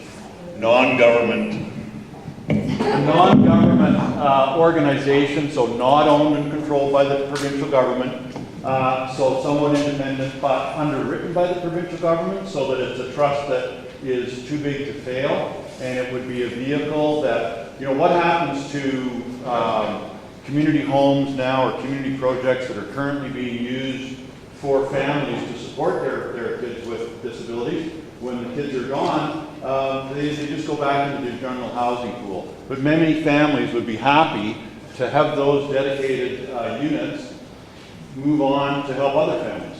So why not create a trust where those units could be left in the trust and made available to younger families to use them. In addition, not everyone is as generous or as capable as the Sneed family to provide a large endowment, but maybe they have a few $1,000s that they'd like to bequeath to some sort of disability, and maybe housing, you know, in a bequeath of 5, 10, 20, whatever it is, goes into the housing trust and creates a pool of funds that can be used again by families and so on to help create that. In addition, of course, we would hope that governments could also be able to provide funding to some kind of trust. So, if there's anyone in the room who would like to help me with this trust idea, please contact me, because I need some help. Thank you. Good morning, everyone. I'm Craig Willihan, the MLA for Calgary Klein, and thanks for everyone to be here today. A question and a comment maybe sort of related to what Diana was saying and what Teresa was saying as well on sort of the NIMBYism that can happen, and if did RENA face this. And I've seen a lot of very good projects happen trying to happen in my riding in particular, being quashed by people, very outspoken people who don't want it, who have this theory that their property value is going to go down. And I don't think there's any evidence to suggest that. And also with the city charter too, the allotment, will that actually stave off this sort of NIMBYism? I'm not sure. I'll let you answer that in a second. My other point to the director for the Mustard Seed is I actually happen to be the chair of the Heritage Savings Trust Fund. And the Treasury Board has allotted 3% towards very specific projects to help job creation in Alberta. So I think I should bring that forward as well. I think it's a very reasonable suggestion to use that money wisely. So I'll answer that about NIMBYism, and of course Ontario's great. There's no NIMBYism, BS, believe me, it's just as bad there as everywhere. What RENA has done, which has worked relatively well, and which is what I know is done here by HomeSpace from viewing their properties yesterday and by others, is immediately when you decide you're going to have a group home, you're going to build a property of any sort, is to have a community meeting, involve the local council, involve the community, explain to those that come out exactly what it is you plan on doing. We just opened up a group home in Richmond Hill, again just outside the city of Toronto, for very, very high needs individuals on the spectrum. And local Richmond Hill councillor, who said I can tell the story as often as I want, came to the meeting angry. There's no way you can have this in our community. You're going to bring the house prices down, ...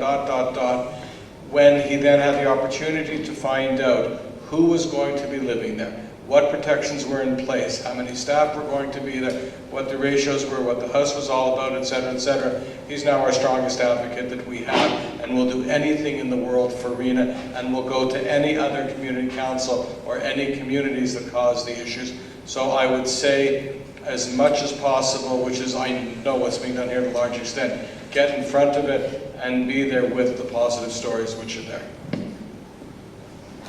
I would add that one of the areas that we heard pretty loud and clear was about navigating approvals at the city as well.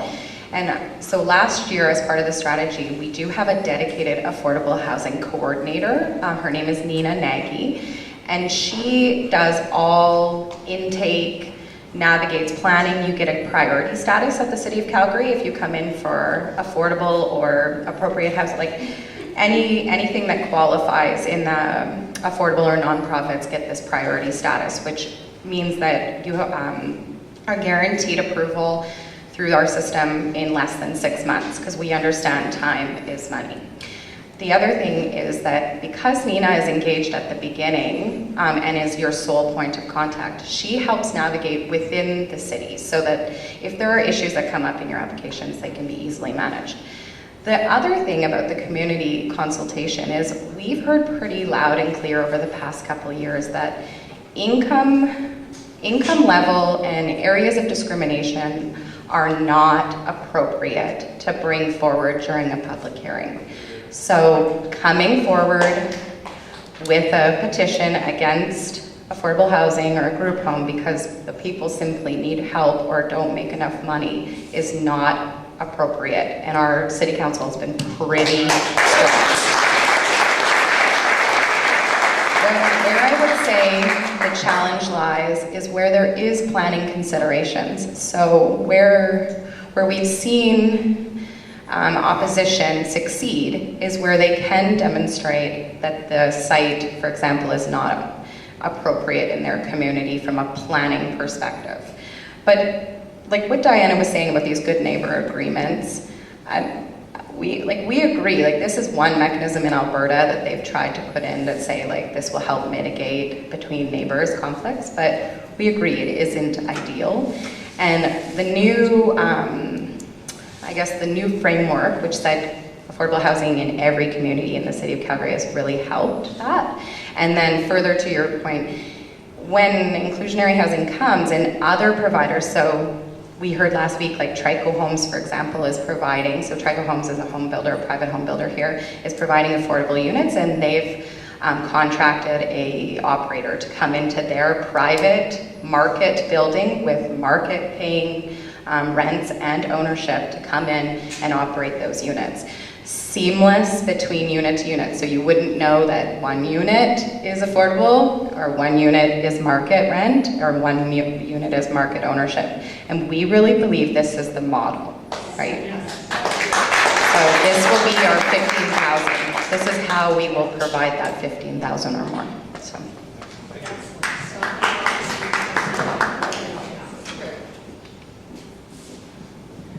I guess I'll just make one more comment on this NIMBY piece. We face it every day in the work that we do, and the biggest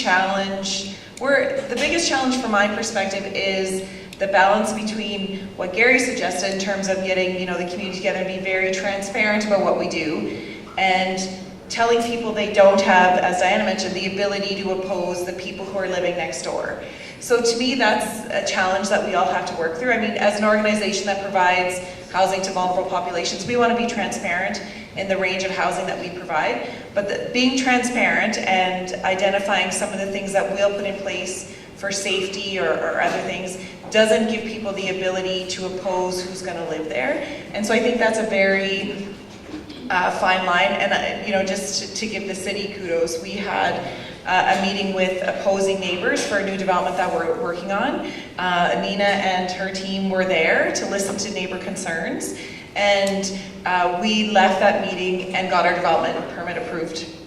So it now has, it can be appealed for sure, but that's the support of the city going, no, this is completely inappropriate, that you're opposing strictly based on the people who could be moving in there. And so I think, to the city's point, that's not okay, and I think that it starts with all of us to say that's not okay. Yes, we want to be transparent, but it's not okay to oppose human rights.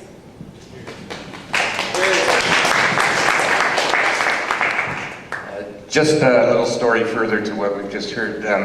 in Ontario, we do consulting for some municipalities, and there's an interesting case right now in a smaller municipality outside of Toronto that a nonprofit agency tried to build a group home or develop a group home, and there was a very old-fashioned, what's called distancing bylaw within the municipality that said, and this was from 50 years ago, no two group homes are allowed to be closer than one mile, within 1 mile of each other, and the genesis of that was, of course, in those days, they didn't want aggregations of people with special needs, etc. And so this nonprofit agency appealed the bylaw and said it's a human rights, it's contravenes Ontario's human rights legislation. Anyways, the town then backed off and said maybe what we need to do is update our bylaws, and so we've got the job of wiping out all their old bylaws and replacing them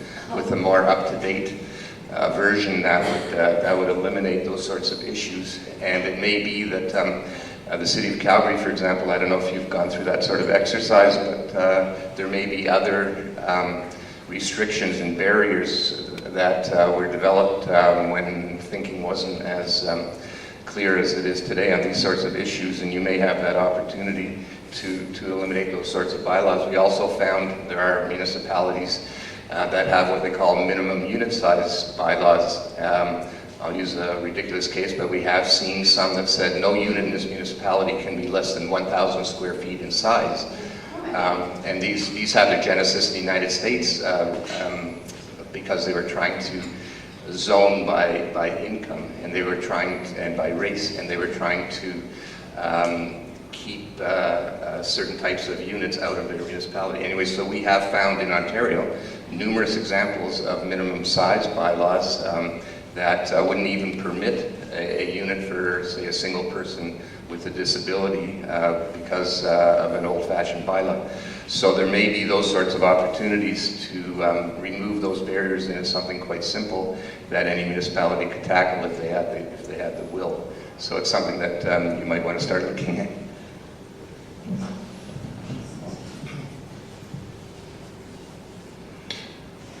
I'll add 2 cents.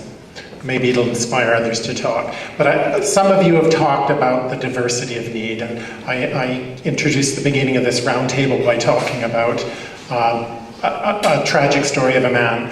Another family I'm currently helping, they're not necessarily homeless, but in effect, the quality of life for the family is such that they really aren't living a sustainable existence. So this is a new Canadian family that are new to Calgary.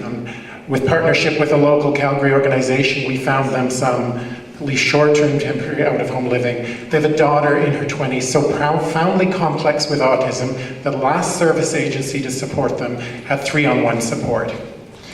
They could not find any support in their local rural community.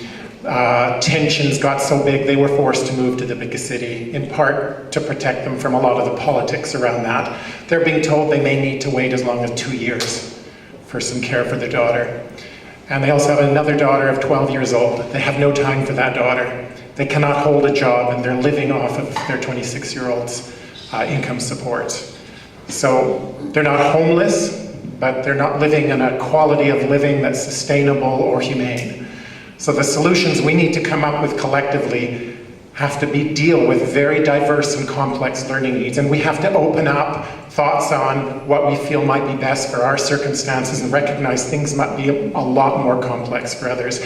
And we have to be consistent with cultural needs and their interpretations of what a community life looks like. I inspired another comment. So I don't think, well, most of us here are Albertans, and I don't think we've answered the Ontario question, which is Alberta going to somehow step up to the plate and join an international ICC? I don't have an answer, but I'd like to suggest we spend our last few minutes talking about that. Okay. Well, I know that there was one comment made earlier that there was some interest, and in speaking with John yesterday, I approached the question, perhaps the Sneed Foundation might be interested in helping out a little bit. He said, well, maybe it's a possibility we can talk. Are there those in the room that are interested in the Intentional Community Consortium, the vision that we have of whomever becomes a member committing to building at least 20 units for those with developmental disabilities, to the information sharing, and to having the private component of at least 1/3 to the 2/3 government? If there's a desire, believe me, we would be more than happy to include you in anything and everything we do, and would certainly make our voice much stronger when we advocate federally, specifically to the Minister of Sports and Persons with Disabilities, if I could just remember his name, and with the provincial governments across the country. So is there a desire? Ron? Okay, so please speak with myself or Ed, or send us an email and we'll get you all signed up, and that's wonderful. My big ask here is, from this room, let's advocate and let's make sure that all levels of government, local, provincial, and federal, both from elected officials and from staff, know that this is an issue. Know that affordable housing for vulnerable communities is crucial. The time is now, with the monies coming from the federal government and with many other of the provincial governments. This is a transformational time for the landscape, and let's make sure that vulnerable communities get the support. And in Adam Vaughan's words, the parliamentary secretary for specifically with affordable housing, the realization that now it's more than just the bricks and mortar. That anything that is being built cannot be built and said, here, have a good time, we built affordable housing. It must have the appropriate supports with it. And let's continue on through that message, through municipal, provincial, and federal, so everybody's talking on the same page, because that's how things are going to start happening.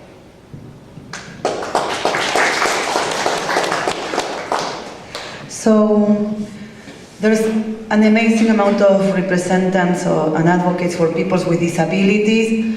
As I see today, for visible disabilities, we have a small percent in this group. And we are talking about housing, and we are talking about advocacy. I just want to mention that in any project or in any committee, task force, consortium that we create, we always remember that there's a diversity of people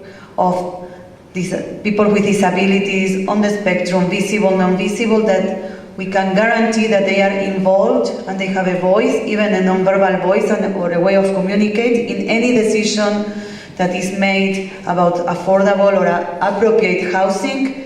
There's an involvement and a voice for the people that are going to live in those homes.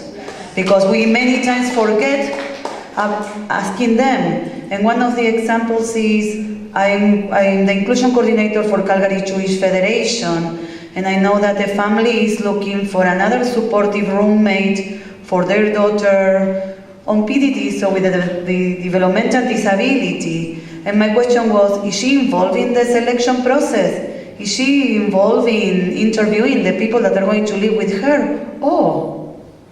So, from aging parents that they really don't know what's available and they end up falling by default in the old institutional system because they don't know other options. And maybe an institutional system is an option for their kid, but it's not the only one. So from the parents of people with disabilities, that they want to guarantee that their kids are going to be safe when they cannot take care anymore of them. And from everyone that is thinking and advocating for affordable, appropriate housing, let's guarantee that the people that we want to serve are involved in our decisions.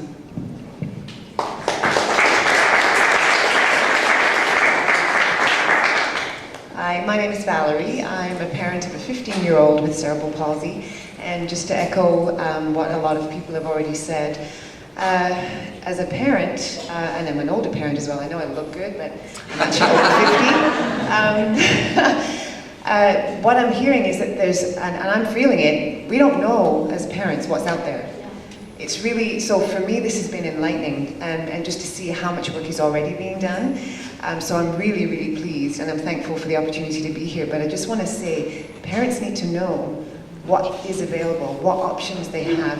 My daughter's only 15, but as an aging parent, we are struggling, my husband and I. We looked at some options which were just not going to happen.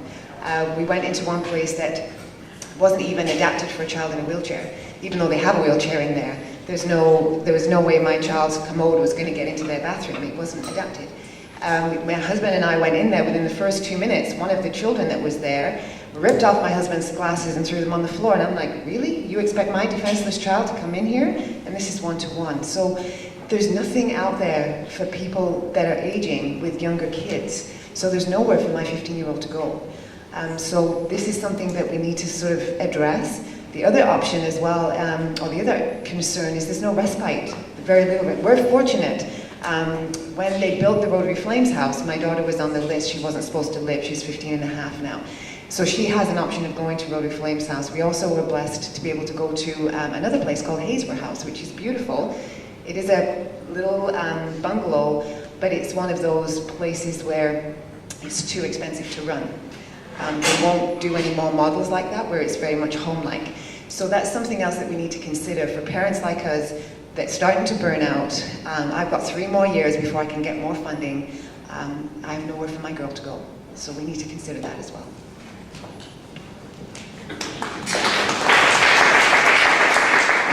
Your story is very common, because what's happening now is, thanks to improved supports, improved agencies, improved medical science, etc., those with developmental disabilities and those in many vulnerable communities are now living longer, thank God.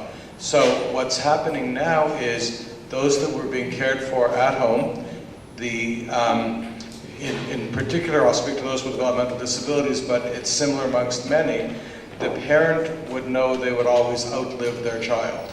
Thank God that's no longer the case. As the child is now growing older, requires more and more support, is getting older, is getting heavier, has more needs, wants to be a full individual, not someone always under mommy's and daddy's hand, the parents are getting older, are more frail, etc.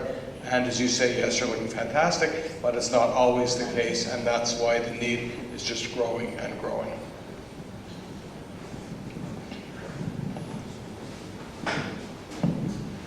About 20 years ago, a bunch of us sat around a table, and we had a mix of people very similar to what's here today. We had a provincial MLA, we had a federal politician, and we had a municipal government representative at the table. None of them could agree on how they would work together to make things better for the people in a particular city. The feds give money for this, the province does this, the municipality does this. So we argued with them that there had to be at least intergovernmental discussions about this whole issue. What I suggest in this province, and it's about time this would happen, is we need some cross-ministerial discussions to take place, and that's very hard and rarely happens in government, where the Minister of Social Services, the Minister of Healthcare, the Minister of Housing, all sit down together and talk about all this issue and how it will work and how each system fits into the other to make this better for people. Right now they operate in silos. Okay, so when you go to the Minister of Housing, you hear a lot of positive stuff like we're hearing here. When you go to the Minister of Social Services, you hear about the people issues and who's suffering and why they're suffering. You go to Alberta Healthcare, and you've got kids with cerebral palsy, and you've got people who are born with developmental disabilities, people with brain injury, and they've got their own mandates. If the cross-ministerial thing does not happen in this province, nothing is going to really happen. We have to have everybody talking with one another and planning as a province and as a government what we're going to do for people, and as 3 governments what we're going to do for people, and how we're going to work these departments together.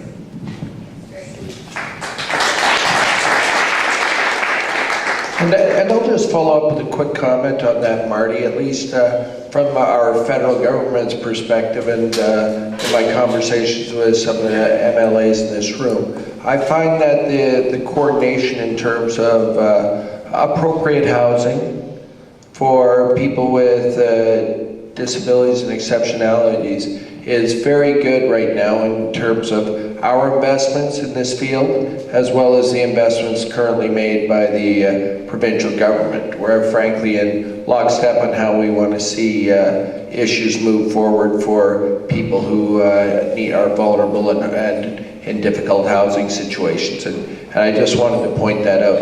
Yeah, in our federal government, we take a whole of government approach to many issues and the like, and just dovetailing quickly to city politics here. You know, not that I'm a citizen and I guess I can comment on those things, is that, you know, oftentimes we will have an election where we're looking at things, and the city charter was an excellent move by the current New Democrat government to give cities more authority, in particular around affordable, accessible, appropriate housing. Was that 3 A's, John? Did I get 3 A's? Wow, my goodness, miracles never cease, eh? Alliteration. But nevertheless, it was very good legislation to allow, if we have a progressive council, to do some things around this. And I suggest there's some people arguing that we pay too many taxes in this city.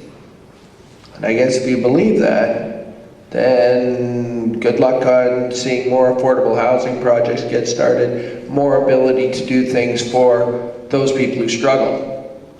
Because those are what issues are at play in this election, and probably almost any election, is how these things come together. Because I know the City Council has moved forward on a whole bunch of affordable housing projects. The province is working in lockstep with us, and we want to see more things done for those people who have struggled for a long time. Anyways, sorry, just allowing me to get that off my chest there, Marty.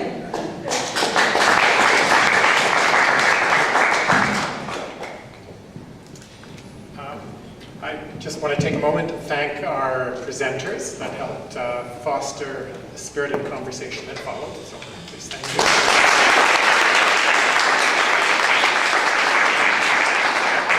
Many of you could also have filled those shoes because you're all doing a lot of great work in the community. So to wrap this up, the discussion, did you need to say a few words? I'll pass the mic back to Gary. Thank you very much, Lyndon. That was fantastic, and thank you, everybody, very, very much.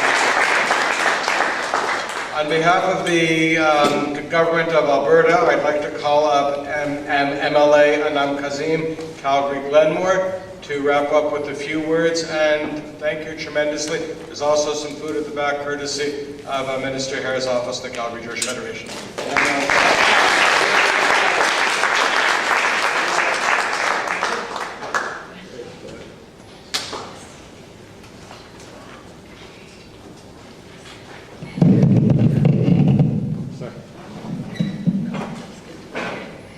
Thank you, Gary, Minister Hare, our distinguished panel, ladies and gentlemen.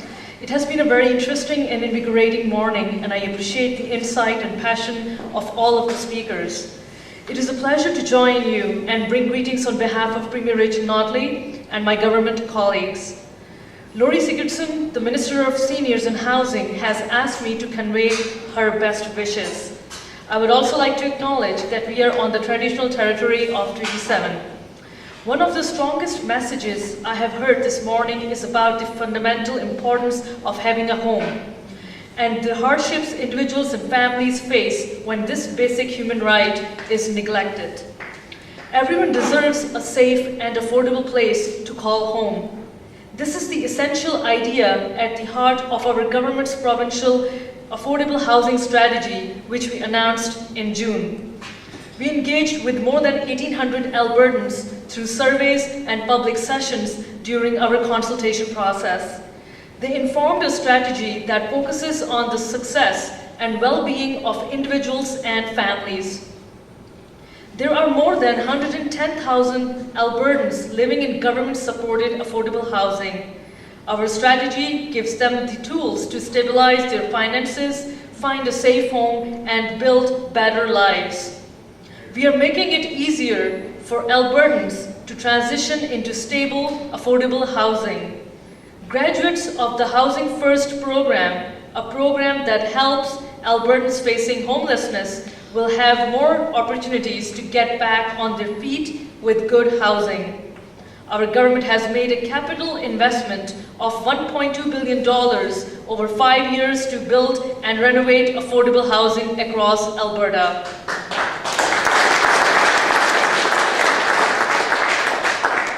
We believe our strategy will help more Albertans achieve a basic and essential goal, a safe and affordable place to call home. I know that everyone in this room understands how important a home is, how a stable home is critical to our health and to our financial and social futures. I know many people in this room have been working toward these goals for many years, in some cases for most of your working lives. We are all grateful for your efforts and your commitment. Our government will continue to work with you to ensure that all people have a safe and secure home. And I hope you will continue to work with us as we all pursue this critical goal together. In fact, tomorrow morning, MLA Brian Malkinson, MLA for Calgary Curry, is hosting a final consultation on Hanson Trust. And if you require additional information about this event, then please feel free to talk to him. He's sitting right there with us. And if any of you are interested to attend that consultation tomorrow. I'm pleased to have been a part of this important conversation, and I would like to thank all of you for having me at this special event. Thank you very much.